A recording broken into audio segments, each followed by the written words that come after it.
Bloons 4 is the awkward teenage phase of the Bloons series. It marks the transition point between classic and modern Bloons games, but it's still close enough to both styles to not really be fully either of them. However, for its time, it was the best Bloons game. 3 is a good time if you want to have a simple experience, but Bloons 4 really moved the series forward. I mentioned that Bloons 3 felt like a high-end browser game in my last video. This game does not have that feel to it at all. It is still a Flash game and whatnot, but it lacks that distinct Flash game feel.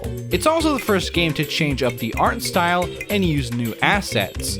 And yeah, it looks kind of off. It doesn't look terrible, but, well, it's not old enough to be as simple as the first games were, but it's also not new enough to look good as the new games do, so it's, again, just kind of stuck in the middle. We also have to deal with this weird aspect ratio for some reason, which I once again miscropped, but whatever. We also finally get some music in the game. Yeah, the first 3 games was nothing but pops.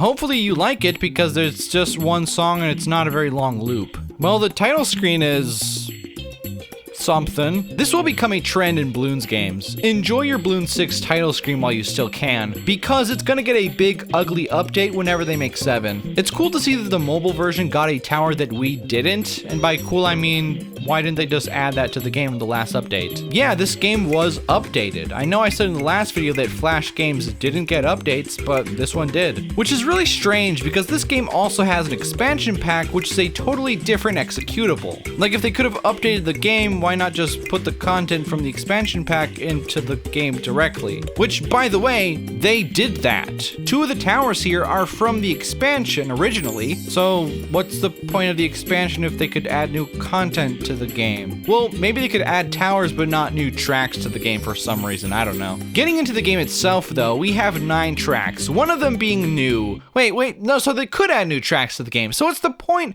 of having a separate expansion for the other tracks? What is this? If anybody knows why this is the case, please let me know in the comments down below. I'd love to know why why it's like this. Also, comment your favorite track in the comments down below, and your favorite new tower, not the old ones, the new ones. Anyways though, we start the game off and we only have 2 towers, 4 if we're counting the 2 from the expansion. We actually have a rank in this game. I don't know how I started on rank 2, but I somehow did. You get to higher ranks by popping balloons, and you unlock certain towers once you hit certain milestones. It's a pretty neat idea. There are so many towers in the game now that having the first game you play be a soft tutorial is a pretty good idea. As you unlock more towers, you're gonna want to see what they do, so you'll be more inclined to use them here. The 2 expansion towers are just given to you from the get-go, which kind of sucks, but whatever. Since we have a rank now, we also have an account that is tied to that rank, or at least you can have one. If you don't have an account, then the save will just be on that specific computer. I did have an account with Ninja Kiwi back in the day, and I actually managed to remember my password on the first try. I don't remember actually playing Bloons 4 with my account though, so I don't remember if I actually had anything unlocked. It didn't really matter though, because by the time I logged in, I was already past rank 34, which is when you unlock everything. Even after you unlock the towers, you will still have to unlock some of the upgrades. Click here to buy rank 34. Oh, is there like a coin system in this game? That's pretty cool, I guess. I'm guessing you get the coins by beating tracks or something. I don't really see them here. Actually, yeah, where is the coin count? I don't see it at all. So it turns out you have to be logged in to see it. I don't see why that would be the case at all though. Why would that matter? Wait, what? Wait, how do I have 0 coins after playing for so long though? I beat all the tracks in this game and I still have 0 coins. How does that work? Wait, buy? Like buy? No, they wouldn't have. They couldn't have. A Flash game with microtransactions? Surely not. Well, it's true. This game let you buy your way to unlock everything. That by itself isn't the biggest deal. It's this tab that makes it a lot worse. Premium tracks? You're gonna make me pay for tracks? In a Flash game? Look, I'm not even offended at the practice itself. I mean, if they had a popular game and they wanted to monetize it, that's fine. It doesn't really matter that it's a Flash game. It is kind of weird though, but that's not even the real problem here. Because, you know, we still have 9 tracks on its own and 4 other ones in the expansion. So that's a lot of options by itself. So we don't need the premium tracks to really like fully enjoy this game.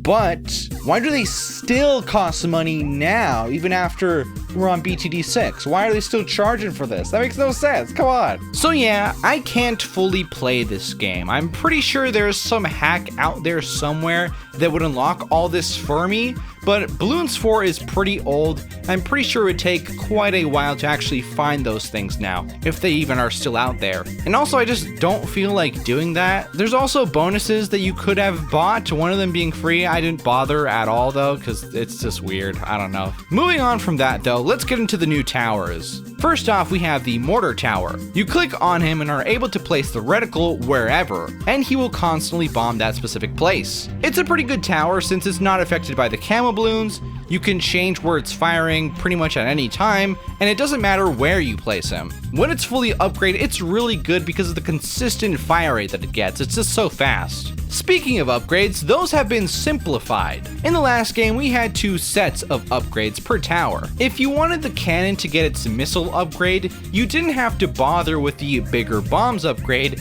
All you had to do was upgrade the range first. Here, there is no separate option, it's all one single path. I both like and dislike this. It means I only have to focus on one thing, but it also means that for some of the older towers, I have to deal with some upgrades that I really don't care for in order to get to the ones that I actually do want. Like with the boomerang thrower? Bro, why'd they name it that? Just name it Boomerang Monkey. I have to waste money on the Sonic Boom upgrade to get to the Glaive one, even though I never use the Ice Tower at all. While we're on new features, we also have a fast forward button now, which it's really good. It feels really good to fast forward. Although it does make going back to the first 3 games a lot harder because they feel just a lot more sluggish in comparison. Although if you're not paying attention, you can use this to like lose faster because if you start leaking balloons and you don't react, it's just, you know, since everything's going so fast, it's even a bigger problem than it would have been normally. So, you know, pay attention when you're using this thing. Next, we have the Glue Gunner. I really like that name for some reason, Glue Gunner. It just sounds correct. He doesn't actually do damage to balloons. Instead, he will shoot glue at them, which will do the same thing as if you place down some monkey glue. Not the most useful thing since it only targets one balloon at a time, but he does get upgrades that will affect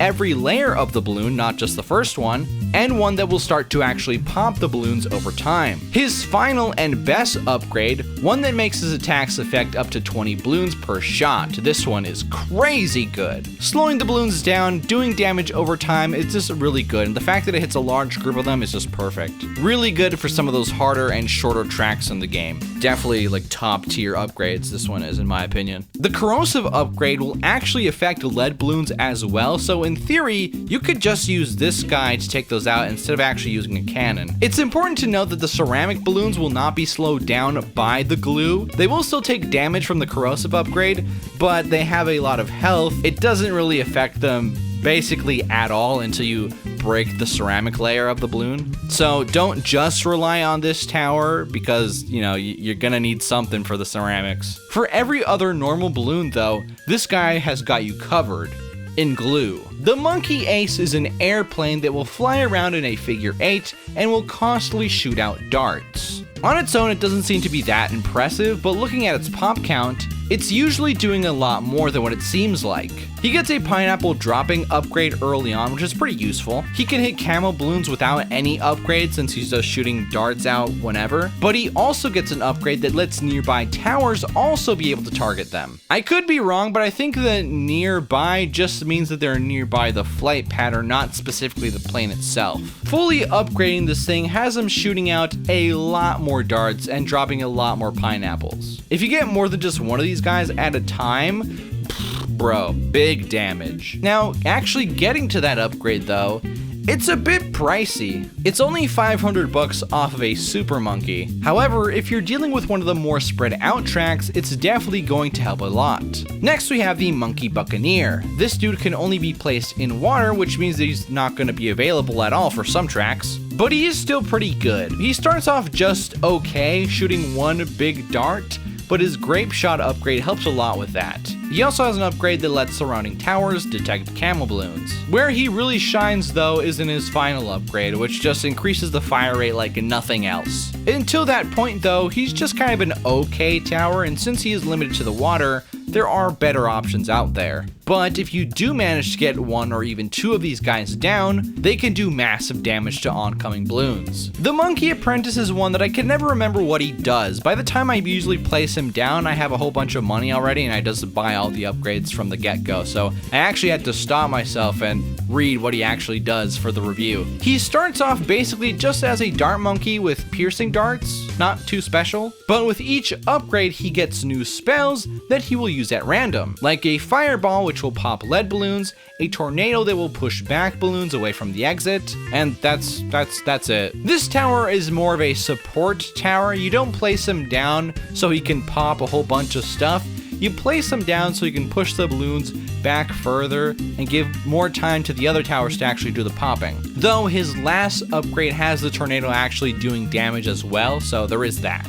This tower has negative synergy with the glue gunner though, as the balloons will lose their glue if they're pushed back by the tornado. I sometimes completely forgot about that and placed them right next to each other though. I didn't really notice a big hindrance though, so maybe it still works, I don't know. The banana farm changes everything. It's probably the biggest new addition to this game, bar none. In the last video, I mentioned that the amount of money that you could get was essentially predetermined. The banana farm changes that. It will grant you more money at the end of each round. And the more you upgrade it, the more money you get. It is a bit pricey though, costing 1,000 on medium, but the faster you get one down, the more money you will get in the long run. It is a bit harder to get going, especially on some of the harder tracks, but ultimately, it's of great use. That being said, a lot of the final upgrades of these towers cost a lot of money, like a lot of money. So the game is kind of designed around the fact that you can get a whole bunch of money with the banana farms. Now we have the two expansion towers. First, the Dartling Gun.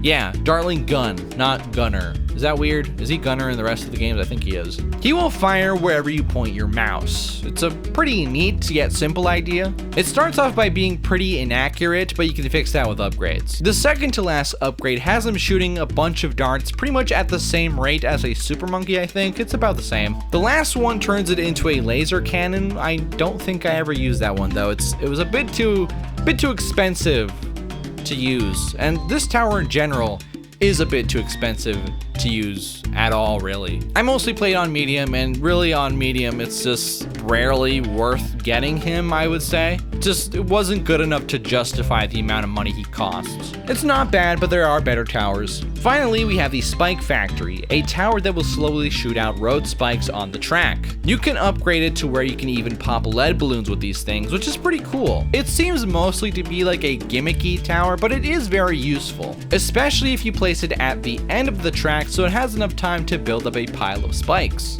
It also has the best, maybe second best, upgrade in the whole game, the Spike Storm. This will throw spikes all over the track every 15 seconds. These spikes will disappear after a few seconds, but that's not that big of a deal since they are going all over the track at random anyways. This upgrade turns this tower into an offensive one rather than a defensive one. It does cost a whole bunch though, 7,000 on medium, but once you manage to get it, you will be clearing out the track every 15 seconds. Sometimes. Because it can just do this and throw them in this one very limited area for some reason. I don't know why. But it can also help you pop Moabs pretty easily, which is insanely good. Okay, so that's all the new towers. Now let's quickly mention the new stuff for the old towers. So, the Spike-a-Pult was removed. He is not here. He is completely gone. But instead of being completely gone, actually, they just moved him over to the Dart Monkey, which I think was a good idea. The best upgrade for the Dart Monkey in the last game was just a triple piercing shot, so moving the Spike-a-Pult here gives us a reason to actually use the Dart Monkey again. I can't wait for the next game, dude. It's just gonna keep getting better and better for the Dart Monkey. The Tack Shooter doesn't seem to be as useful as it was in the last game, but maybe I'm just thinking that because I didn't use it as much this time around. But, you know, I'm not really sure which one came first, and me just not using it that much, or it not being that useful, therefore I didn't use it that much. I'm not sure. It does have a very powerful Ring of Fire upgrade this time around though, so it is still useful. The boomerang thrower gets a killer upgrade that Disney would not allow today. This guy turns into a Jedi Knight and throws a lightsaber. Yes, that's what the game calls it, and it can hit up to 70 balloons at once. It's crazy good. It also makes a lightsaber sound when they throw it. Just 4 of these guys is enough to take out a Moab. It's also not very expensive for being a final upgrade. So once again, the boomerang throwers are just one of the best towers in the game again. The cannon, bomb tower. Guys, can you stick to a name, please? Now has this upgrade that will do 10 times damage to a Moab and to BFBs. Sadly, this tower lost the fragment effect that it had in 3, so it can no longer pop balloons that are immune to explosions that way. So yeah, you need to use different towers for that now. I didn't use the ice tower, but it does seem to be a lot better than before, but I just didn't use it because I just didn't use it. Probably should have, because I'm pretty sure in the next game it actually changes, like it turns into a monkey. So yeah, rip ice tower. The monkey beacon has been nerfed in a way, and by in a way I mean it's just been nerfed. I don't know why I wrote in a way, it's literally just nerfed. The monkey storm that was so crucial in the last game now has a cooldown every time you use it. So you're not going to be using this thing nearly as often as before, to the point where I rarely bothered using it at all, really. It also doesn't seem to be instant as before. Like before, if I clicked it, everything was dead like when I clicked the button. Now it seems like I have to wait to them to like fly across the screen a little bit, you know? Maybe I'm wrong, but that's how I felt. It wasn't as snappy as before. Like I'm pretty sure I like clicked on this thing and I still ended up losing after I clicked on the button. Finally, we have the new upgrade for the Super Monkey, the Sun God. There's only one God, man. And I'm pretty sure he doesn't dress like that. Yeah, this is the best upgrade. It's crazy good. It's also crazy expensive though, so you're not going to be running into the opportunities to actually get this thing much. It's the most useful for free play, which is actually worth playing this time around. You know, since the more balloons you pop, the higher rank you will get, you actually are incentivized to keep on playing and not just for funsies. It's also a lot easier to keep on playing once you hit free play in comparison to 3. In 3, I would get like 3 rounds or 4 rounds more, and then I would be done. Here, I'm pretty sure I've gone up to like round 80. In terms of balloons, we don't have that many additions. Pink balloons are here now, and they basically act as a second yellow balloon. They replaced them in the black balloons, and they basically act the same. We also now have zebra balloons, which will have 1 black and 1 white one inside. It is both immune to explosions and being frozen, so it's really just immune to explosions. The camo balloon will have 2 pink balloons inside of it, and can only be hit by certain towers that can detect it. These don't start to show up until way later, so they aren't the biggest deal, but if you forget to set up properly, you won't be able to hit these things and you will end up losing. At least that was the idea, because a lot of the times you can just use like 1 road spike on them early on, and that will create a chain reaction of the towers attacking the pink balloons that come out of it, and then accidentally hitting the other camo balloons that are coming by, and it just keeps on repeating itself. Now, it isn't always that simple, but it does happen quite a lot, so yeah. It is still good to invest in upgrades that will allow you to detect these things, just in case, but yeah. Finally, we have the BFB, Brutal Floating Behemoth. This thing has 400 health according to the wiki, and has 4 Moabs inside. It starts to show up at round 60, so the final round if you're playing on medium. And if you're prepared, it really shouldn't be that hard to deal with. It does have a lot of health though, so don't underestimate the thing. I like how it has the classic monkey design on it. That's pretty cool. Speaking of Moabs, I don't know if they have like a lot less health than they did in the last game, or if the new towers are just so giga-based that they're just shredding these things, but yeah, Moabs on their own, not nearly as big of a threat as they were in the last game. I don't know why, but they were just, yeah. Remember how last time I said I never got to the point where I saw a Moab and was like, I don't even have to worry about it? That happened in this game multiple times, even on some of the harder tracks too. I could comfortably, with my eyes closed, take out these guys whenever they showed up. I didn't have to do anything. I didn't have to worry about it at all. Especially now with Spike Storm, dude. That thing was crazy. Okay, so let's talk about the tracks themselves. The first one is this road track. It's very reminiscent to classic Bloons maps. It's pretty long. It has this nice placement for the spike-a-pult. It has some water towards the end. It's a pretty easy one, all things considered. It's a good starter track. Not too much more to say about it though. why. I like it aesthetically. It is different from everything we've seen up to this point, but it is very reminiscent of the original ones in terms of the 90-degree turns. It's no longer Kirby McFlurby like it was in 3. Remember those tracks? Those tracks were weird. Next we have this lollipop track. This one is very good for the Spike-a-Pult as well. It is a pretty short track, but since it has to loop around the lollipop before it can get to the second one, this area is technically covering 2 parts of the track at the same time. Thematically, it's very similar to the cookie track from the last game. No water in this one, so no Monkey Buccaneer. It's a pretty easy track, all things considered. This track, the new one on the other hand, is our first curveball. It took me quite a few times to beat this one. I think the hardest part of this track is the fact that it goes up and down a lot, so my towers are very limited in what they can cover. It's very similar to the second track in the second game in that regard. It does have a lot of water here, including right towards the beginning of the track, so you know, place down a Monkey Buccaneer, it's very useful here. I ended up mostly relying on the boomerang throwers here. Once again, these guys are just really good. This is also the first track I tried to beat on medium from the get-go, so maybe that's why it felt a lot more difficult. This time I did manage to beat most of the tracks on medium. I didn't bother trying to do it on hard though. Another track that took me a while was this water spout track. I don't really know why though. Once again, the solution was just using a whole bunch of boomerang throwers. I think I was just like overthinking it or something. Sometimes the solution is as easy as just spamming the same tower over and over and over again. There is water in this track because, you know, duh, it's a water spout. Next is whatever this is. The balloons come at you from 3 different holes, going back into a different hole, including this one in the back.